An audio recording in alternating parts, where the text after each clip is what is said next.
If the speech laws were strict, we're going to get into the most interesting of them all, and this is sexual morality laws, which were in fact relentless. And I actually took it upon myself to dig a little deeper into this one because it's so foreign, I think, for any of us to feel restricted sexually in the time that we live in now in America or even in other parts of the world. But this was a real thing, you guys. And I'm telling you, if you think you couldn't dress in some lace and you couldn't talk bad about your neighbor, what do you think happens if you're hooking up with, I don't know, your friend or whoever?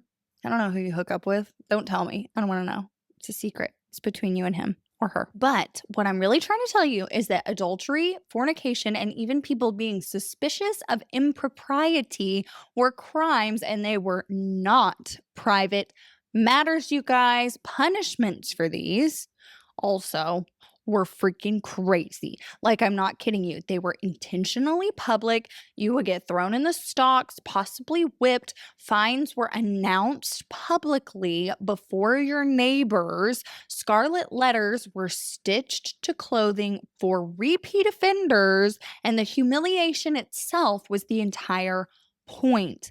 And it didn't stop anybody. I'm telling you, you would be shocked with like no birth control and public shaming.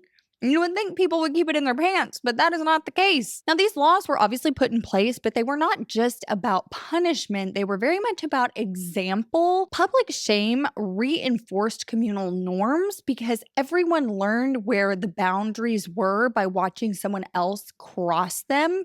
Privacy, as we understand it, barely existed. And I still feel like, I mean, I know everything's on the internet these days, but I still feel like privacy is a thing and it's not crazy to live a decently private life. But back then, that was not happening. And I guess that's kind of understandable when you have like 150 people in an entire city.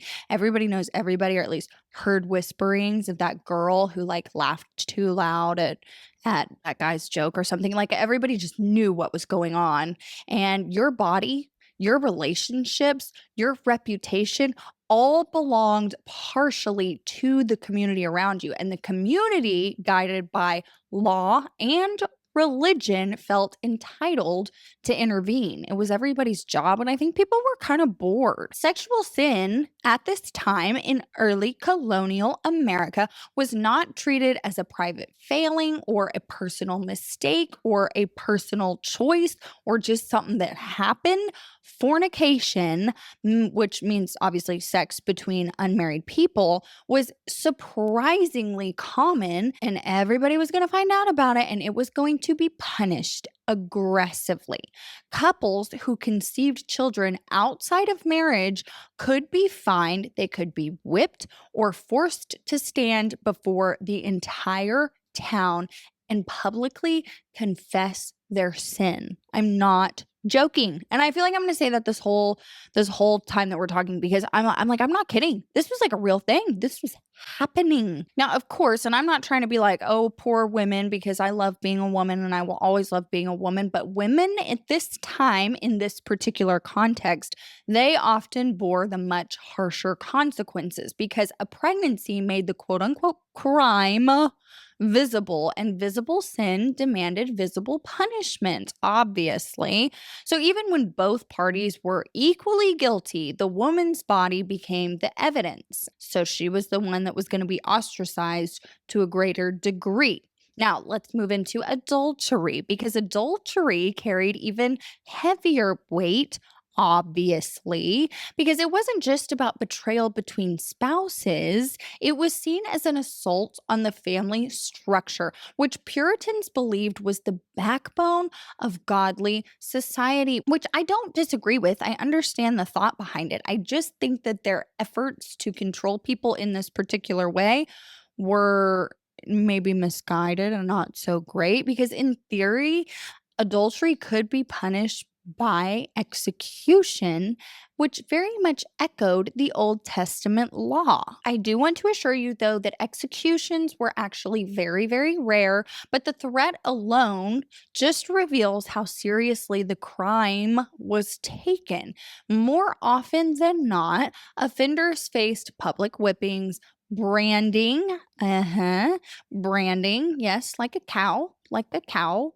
They would brand your booty, and long imprisonments or lifelong disgrace and shame. Now, what makes these punishments especially striking is how public they actually were. Shame was actually the tool of governance because being placed in the stocks, whipped before your neighbors, or forced to wear markings of disgrace wasn't meant only to punish the individual, it was meant to warn everybody else in the community that sexual discipline was enforced collectively, with entire towns acting as witnesses, judges, and moral enforcers. Oh, but wait, because it does not stop there. Colonial authorities also policed desire itself, not just behavior, but the want in your heart to do something nasty with somebody.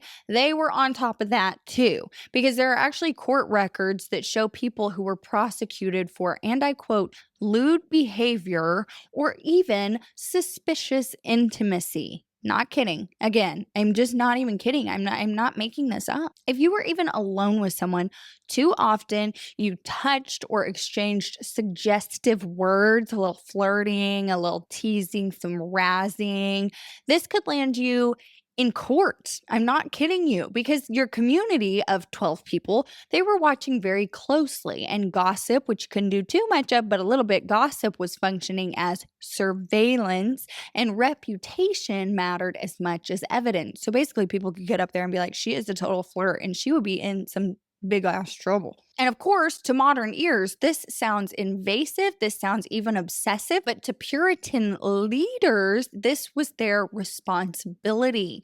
They believed that they had to reflect and they were building a very godly society.